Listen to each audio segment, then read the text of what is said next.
माननीय सदस्य प्लीज, गुरु नानक जी के चित्र में भी हम इनको इस तरीके से पूछते हैं, आप इस तरीके से टेबल पे मत रखो।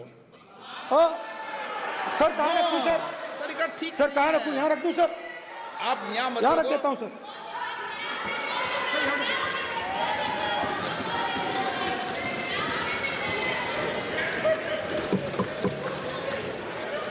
सर गुरु नानक जी के चित्र में भी आपको अभय मुद्रा दिखाई देगा। गुरु नानक जी भी कहते हैं कि डरो मत, डराओ मत। और पंजाब से गुरु नानक जी मेक्का तक गए, थाईलैंड तक गए, अफगानिस्तान गए, श्रीलंका गए, किसी से हिंसा नहीं की, अहिंसा की बात की, सत्य की बात की, और किसी को उन्होंने अपनी जिंदगी में नहीं डराया। उसके बाद जीसस क्राइस्ट की इमेज देखिए, उसमें भी आपको अभय मुद्रा दिखाई देगा। जीसस क्राइस्ट की इमेज में भी अभय मुद्रा, डरो मत, डराओ मत। और जीसस क्राइस्ट ने कहा कि अगर आपको कोई थप्पड़ मारता है तो दूसरा गाल दिखा दो। उसके बाद बुद्ध भगवान, अभय मुद्रा,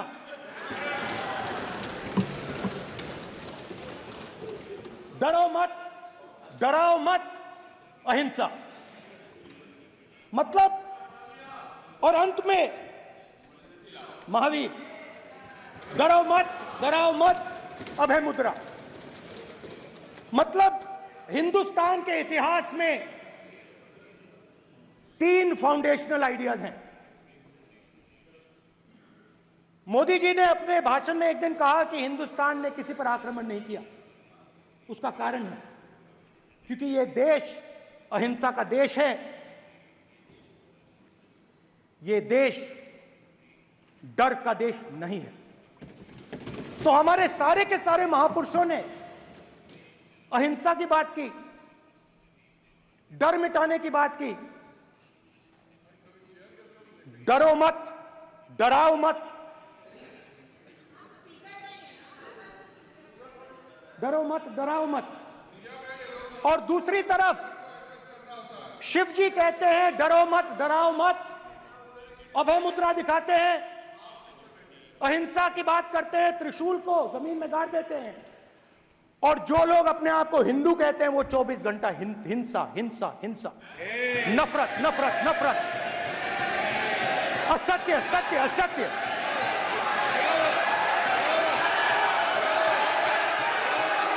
आप हिंदू हो ही नहीं।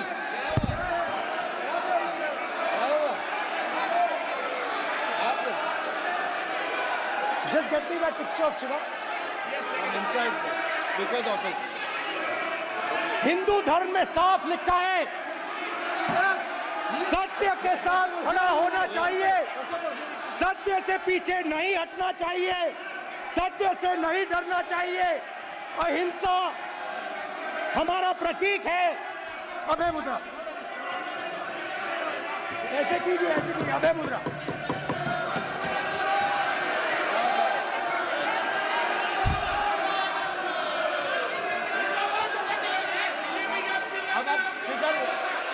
नहीं आएगा। Prime minister will not speak it. Then prime minister will speak it. This will happen here. If you are doing this, it will repeat again. भाई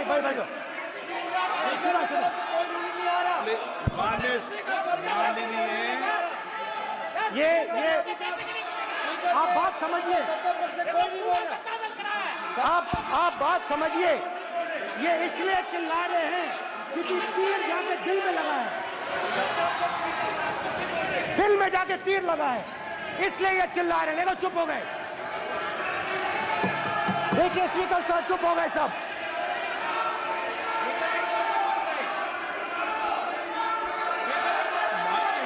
एक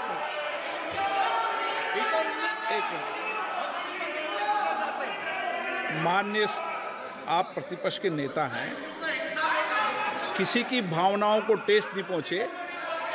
सर मुझे बोलने में दीजिए। ध्यान रखना चाहिए।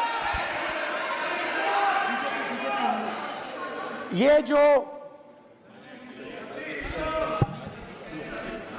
ये विषय बहुत गंभीर है। पूरे हिंदू समाज को हिंसक कहना ये गंभीर विषय है। बीजेपी को आपको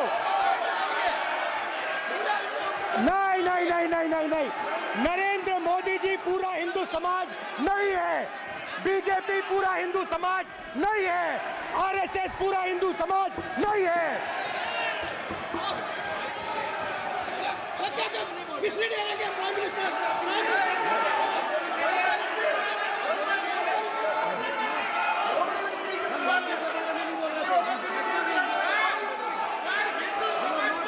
भूपेंद्र यादव जी, ये ठेका नहीं है बीजेपी का। भूपेंद्र यादव जी, माननीय अध्यक्ष जी, शोर शराबा कर इतने बड़े वाकया को छिपाया नहीं जा सकता। विपक्ष के नेताजी ने कैटेगोरिकली कहा है कि जो अपने आप को हिंदू कहते हैं वो हिंसा करते हैं। मैं फिर से रिपीट करना चाहता हूं, उनका वाक्य था जो अपने आप को हिंदू कहते हैं वो हिंसा की बात करते हैं, हिंसा करते हैं। मान्यवर, इस देश में शायद इनको मालूम नहीं है, करोड़ों लोग अपने आप को गर्व से हिंदू कहते हैं, गर्व से हिंदू कहते हैं। क्या वो सभी लोग हिंसा की बात करते हैं, हिंसा करते हैं? हिंसा की भावना को किसी धर्म के साथ जोड़ना और इस सदन में और संवैधानिक पद पर बैठे हुए व्यक्ति ने, मैं मानता हूं मान्यवर, उन्होंने इसकी माफी मांगनी चाहिए। मान्यवर, मैं उनको एक गुजारिश भी करना चाहता हूं कि इस्लाम में अभय मुद्रा, इस पर इस्लाम के विद्वानों का मत एक बार वो ले ले। गुरु नानक साहब की अभय मुद्रा पर एसजीपीसी का मत वो ले ले। और मान्यवर, अभय की बात तो इनको करने का कोई अधिकार नहीं है। आपातकाल में पूरे देश को इन्होंने भयभीत करा है, लाखों लोगों को जेल में डाला और आतंक, वैचारिक आतंक अगर कभी था, वैचारिक आतंक कभी था तो आपातकाल के वक्त था। और मान्यवर, दिल्ली में दिन दहाड़े हजारों सिख भाइयों का कत्लेआम उनके शासन में हुआ। आज वो भय की बात कर रहे हैं।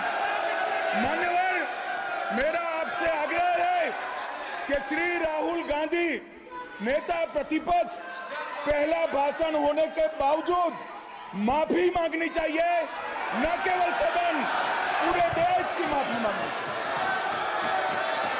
अगर आप शिवजी को देखें तो उनकी इमेज से आपको पता लगता है कि हिंदू डर नहीं फैला सकता, हिंदू हिंसा नहीं फैला सकता, हिंदू नफरत नहीं फैला सकता।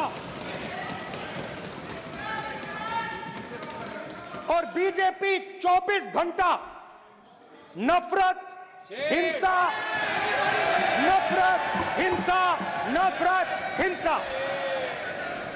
स्पीकर सर,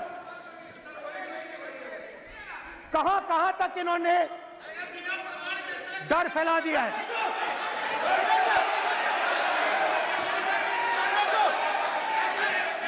प्लीज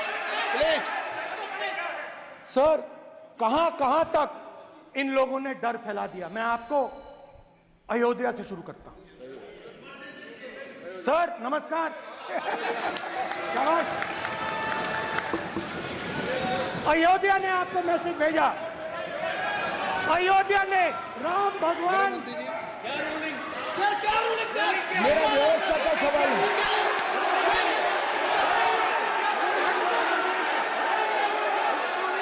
सदन के नियमों की पुस्तिका, इससे कुछ सदस्यों को क्या मुक्ति दे दी गई है? आपके गाइडेंस के बाद भी बार बार तस्वीर बताना, पूरे बीजेपी को हिंसा कर रही है ऐसे कहना, खड़े होकर एक दूसरे के बीच में हस्तधून करना, सारे नियम इनको लागू नहीं होते हैं। नियम मालूम नहीं है तो ट्यूशन रख ले साहब। सदन इस तरह से नहीं चल सकता है। ये सदन, मेरा आपसे आग्रह है कि ये सदन ऑर्डर में रहना चाहिए, नियमों के अनुसार रहना चाहिए। ये हम सभी सदस्यों का आपसे विनंती है। स्पीकर सर, एक मिनट प्लीज। माननीय सदस्यगण, आप ही किताब राम बताओ। भगवान की तो जन्मभूमि ये ने अपेक्षा करता हूं कि अपन बीजेपी इसके नियम प्रक्रिया चले। नो, सब चले। नो, आपने बताया था नियम। नो,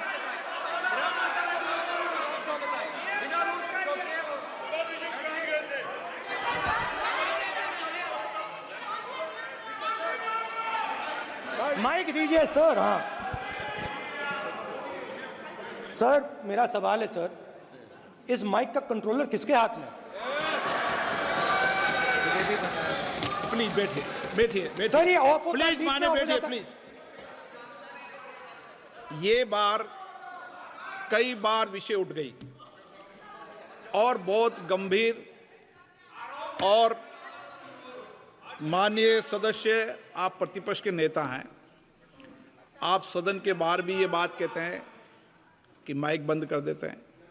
मैंने कई बार आग्रहपूर्वक किया कि आसन पर इस तरीके का आरोप नहीं लगाएं। नो, प्लीज बात सुनिए। आसन पर सभी दल के, प्लीज, आसन पर सभी दल के लोग बैठते हैं और सभी दल के लोग सभापति तालिका पे हैं, और सब जानते हैं कि एक व्यवस्था होती है, जिस भी माननीय सदस्यों को आग्रह किया जाता है बोलने का वो बोला जाता है, और जिसको आग्रह नहीं किया जाता उसका माइक चालू नहीं होता। आप बोलने के लिए खड़े, आपका माइक कभी बंद नहीं हुआ, कभी बंद नहीं हुआ। आप अगर आसन में जो भी विराज रहे हैं वो अगर आपका नाम नहीं पुकारते हैं तब माइक चालू नहीं होता। ये व्यवस्था हमेशा इस सदन की रही है, पुराने में भी और नए में भी। कभी आसन पे व्यक्ति पर माइक का कंट्रोल नहीं होता। दूसरा, माननीय प्रतिपक्ष के आप नेता हैं और आपसे ये अपेक्षा की जाती है कि आप लोकसभा की प्रक्रिया का, संचार नियम का पालन करें, संविधान की जो व्यवस्थाएं दे रखी है उसकी पालन करें, और सदन में बोलते समय किसी भी धर्म को के ऊपर ऐसा आक्षेप नहीं करें जिससे पूरे देश के अंदर विषय पैदा हो। ये आपसे अपेक्षा की जाती है। सर, मैं बिल्कुल आपकी रिस्पेक्ट करता हूं स्पीकर सर, मगर मेरे भाषण के बीच में सच्चाई ये है कि माइक ऑफ हो जाता है। मैं क्या करूं, हो जाता है वो। अब आपने देखा मैंने अयोध्या शब्द यूज किया और माइक ऑफ हो गया। नो, अरे ये प्रधानमंत्री मोदी जी के टाइम पे आधा आधा कह आएगा क्या? तो अयोध्या ने राम भगवान की जन्मभूमि, प्लीज ब्रदर, राम भगवान की जन्मभूमि ने बीजेपी को मैसेज दिया, और ये आपके सामने मैसेज बैठे हुए हैं। मैंने इनसे पूछा, कल कॉफी पी, इनसे मैंने पूछा बताइए, बताइए ये हुआ क्या? बीजेपी ने राम मंदिर का इनॉग्रेशन किया, बोलने दीजिए, राम मंदिर का इनॉग्रेशन किया। अरे भाई, आप हार गए, उसको सहन करिए। नाम बोलने की कोई जरूरत नहीं है, मैं भाषण दे रहा हूं, आप नहीं दे रहे हो। मुझे बोलना है जो बोलना है। मुझे नाम लेने की कोई जरूरत नहीं, मुझे जो बोलना है मैं बोलूंगा। तो अयोध्या ने मैसेज दिया और मैंने इनसे पूछा कि हुआ क्या, और इनका जवाब आया। मैंने उनसे पूछा कि आपको कब पता लगा कि आप अयोध्या में जीत रहे हो, और आपने कहा पहले दिन से मुझे पता था। सही बात। और मैंने कहा ये क्या हुआ? उन्होंने कहा राहुल जी, अयोध्या में एयरपोर्ट बना, अयोध्या की जनता से जमीन छीनी गई और आज तक उन्हें मुआवजा नहीं मिला है। उन्होंने कहा, सही बात, उन्होंने कहा कि अयोध्या में जो भी छोटे छोटे दुकानदार थे, जो भी छोटी छोटी बिल्डिंग्स थी, उन सारों को तोड़कर गिरा दिया गया और उन लोगों को सड़क पर कर दिया गया। इन्होंने यह भी कहा कि अयोध्या के इनॉग्रेशन में अयोध्या की जनता को बहुत दुख हुआ, क्योंकि इनॉग्रेशन में अदानी जी थे, अंबानी जी थे, मगर अयोध्या का कोई नहीं था। और ये कारण था कि अयोध्या की जनता में, उनके दिल में नरेंद्र मोदी जी ने भय डाल दिया। उनकी जमीन ले ली, उनके घर गिरा दिए, और फिर अयोध्या के गरीब लोगों को, किसानों को, मजदूरों को मंदिर के इनॉग्रेशन तक नहीं जाने दिया। मंदिर के इनॉग्रेशन छोड़ो, उसके बाहर भी नहीं जाने दिया। और इसीलिए अयोध्या की जनता ने सही मैसेज भेजा। अच्छा, इन्होंने मुझे एक और बात बोली, 3 बार इन्होंने कहा कि 3 बार नरेंद्र मोदी ने टेस्ट किया, 2 बार क्या मैं अयोध्या से लड़ जाऊं? और सर्वेयर्स ने कहा अयोध्या में मत लड़ जाना, अयोध्या में मत लड़ जाना, अयोध्या की जनता हरा देगी। और इसीलिए प्रधानमंत्री वाराणसी गए और वहां बच के निकले।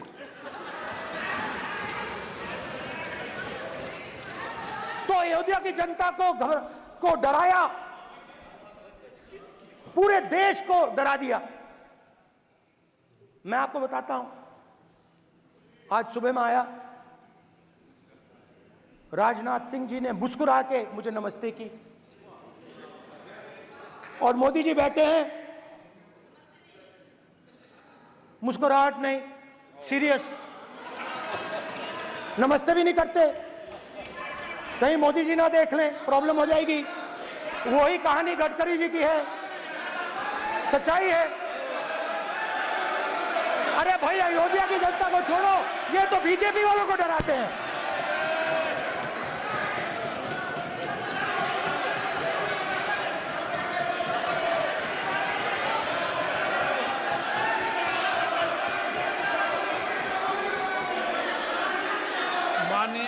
सर क्या है?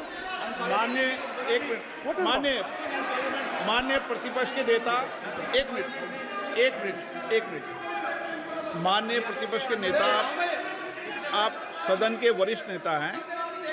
मेरा आपसे आग्रह है कि राष्ट्रपति अभिभाषण पर डिबेट हो रही है, इसकी गरिमा, राष्ट्रपति अभिभाषण की गरिमा रखे ना। ये तो अपेक्षा आपसे सब करते हैं कि आप राष्ट्रपति अभिभाषण पे बोले, नीतियां पे बोले, कार्यक्रमों में बोले। अब व्यक्तिगत रूप से